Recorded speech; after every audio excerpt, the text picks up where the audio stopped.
The cabin lights had just dimmed for takeoff when the tension quietly crept in. Flight 417 from Chicago to New York was nearly full. Business travelers, executives, consultants, the usual mix in first class. Conversations were low, headphones in, laptops open. At seat 2A, a man sat alone. Dark navy suit, white shirt, wristwatch just barely visible beneath the cuff. He held a hardcover book in one hand, the boarding pass tucked neatly between the pages as a bookmark. Calm. Silent. Present. His name was Andre Lewis. 36 years old. Investor. Quiet. Well-traveled. The kind of man who rarely made headlines, but owned stakes in the companies that did. He wasn't flashy. He wasn't loud. And yet, to one passenger seated nearby, he was too visible. That man sat across the aisle in seat 2C. Mid-60s. Gray blazer, worn leather briefcase, a tired face that looked like it had spent decades commanding attention in boardrooms. He looked at Andre, once, twice, then leaned forward slightly in his seat. His expression twisted into confusion. Then skepticism. And finally, entitlement. He hit the call button. A flight attendant arrived, polite and efficient. "Yes, sir?" He nodded toward Andre. "I think there's been a mix-up." "I'm sorry." "That man," he said, lowering his voice. "He may be in the wrong seat. This is a premium section. Maybe you should check his boarding pass." Andre didn't look up. He turned a page calmly. His posture didn't change. The flight attendant smiled professionally. "Sir, I verified his seat myself. He's in 2A. The man hesitated. "Are you sure?" "Yes, sir." He forced a laugh. "Huh. Strange. I've just never seen someone like that up here without, you know." The attendant's smile faded. "Without what, exactly?" He didn't answer. "Before we continue, if you believe a seat on a plane says nothing about who someone is, and that respect should never come with conditions, take a moment to subscribe. Because this story proves that silence often speaks louder than any confrontation." The attendant walked away. But the man wasn't finished. He leaned across the aisle slightly, angling his voice low enough for only Andre to hear. "You sure you're in the right section, my friend?" Andre glanced up. One look. Not aggressive. Not passive. Just measured. "Yes," he said. "I am." The man smirked. "Must be flying for work, huh? Corporate sponsorship or something?" Andre said nothing. He turned another page. That silence, that refusal to engage, it hit harder than a sharp reply. Because this wasn't about confusion anymore. It was about control. The older man stood up abruptly, drawing attention from a few nearby passengers. He walked over to Andre's seat and leaned down. "I've been flying this route for 15 years. I know this cabin. I know the people in it. I know the faces. And I know what doesn't fit." Andre closed his book. And now, everyone nearby was listening. "I don't owe you a justification," Andre said. "Or an explanation. I paid for this seat. That's all that matters." The man scoffed. "You don't talk to me like that." "I didn't talk to you at all," Andre replied, "until you made it your mission to disturb my peace."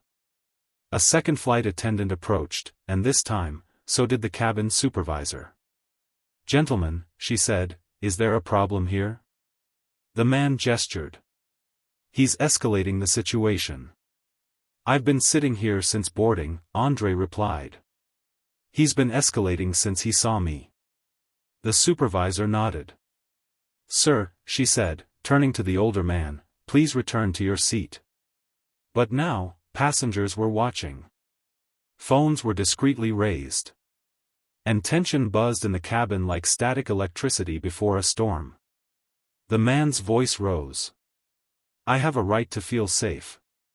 I don't know who he is. I don't know if he even belongs here. The supervisor didn't flinch. Mr. Lewis is a verified first-class passenger, sir. Either you return to your seat, or we'll have to involve airport security before takeoff. He looked stunned. You're taking his side? I'm not taking sides, she said. I'm following protocol. He looked around, expecting allies. But no one moved. No one defended him. Because what had started as a whisper of doubt was now clearly something else. Something uglier. André opened his book again. Didn't even glance at the man. Because he didn't need to. And that was the final insult. But the man wasn't done yet. Because as he sat down, red-faced, bitter, shaking his head, he pulled out his phone and began typing furiously. He didn't know that 2 rows back, someone was watching. Someone who hadn't said a word. Dressed in black. Plain. Forgettable. Until they weren't. And when the plane touched the runway again, the man would learn exactly who André Lewis was. And why you never challenge someone you don't understand, especially at 35,000 feet. The rest of the flight was tense. The older man sat rigid in his seat, occasionally glancing sideways at André, muttering under his breath, as if replaying the earlier confrontation in his head, searching for justification. Vindication. Anything. But André? He never looked over. He read. He rested. He didn't need to win the argument, he already had. The cabin crew kept a close eye. Passengers whispered. And somewhere around the middle of the flight, the man stopped talking completely. Because 2 rows behind him, someone else had stood up. A man in a dark suit. No name tag. No airline uniform. Just presence. He approached the cabin supervisor quietly, whispered something, showed a badge, then returned to his seat. Nobody noticed at first. But André did. Because that man had boarded late, quietly. No fanfare. No overhead bag. Just a seat, a suit, and eyes that didn't stop observing. As the plane touched down at JFK, the usual sound of luggage latches and phone chimes echoed through the cabin. But the voice that came over the speaker wasn't the pilot's. Ladies and gentlemen, we ask that passengers in rows 1 through 5 remain seated momentarily upon arrival. A ground team will assist with a special protocol before full disembarkation. Whispers started again. The older man scoffed. Typical, he muttered. Probably another delay. But when the cabin door opened, 2 men were waiting. Airport security, and the man in the dark suit from earlier. Only now, he had stepped forward with full authority. He approached the cabin supervisor and nodded.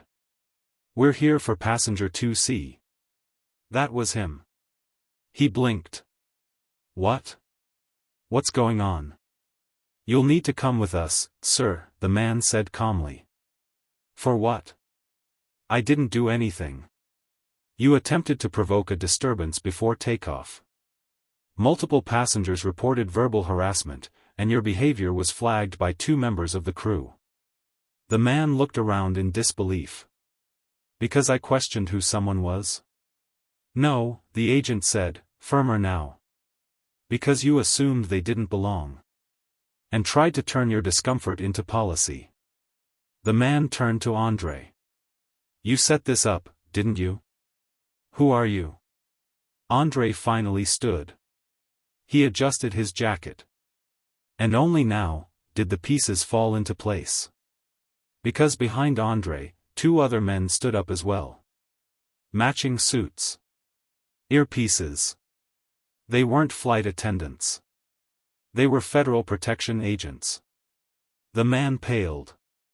André looked at him. Calm. Controlled. I didn't set anything up, he said.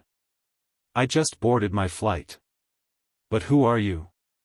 Andre didn't answer immediately. Instead, the agent beside him did. This is Mr. Lewis, senior advisor to a federal security investment board. His seat was booked under a protected status, which your behavior breached. You've been removed from the airline's priority list indefinitely, and your actions are under review by aviation security. The man stammered. I didn't know. That, Andre replied, was the problem. He walked past him, silent, dignified. And as he exited the plane, passengers began to clap quietly. Not out of drama. Not out of celebration. Out of recognition. Not for the confrontation. But for how it ended. Because real strength doesn't rise when challenged, it reveals itself when tested. Later that week, a video surfaced. Shot from the back of the plane. It showed the moment security stepped in. The moment silence answered ignorance. The caption read, "Man tries to remove passenger from first class, regrets it when the truth lands." The post went viral. But Andre didn't comment. He didn't issue a statement. He didn't appear on TV. Because some stories don't need a press release. They just need to be remembered. If this story moved you, if you believe respect should never depend on appearance, subscribe for more. Speech balloon share in the comments. Have you ever seen someone stay silent, and still win everything? And remember, power doesn't shout. It boards quietly, sits in peace, and lets the world reveal itself.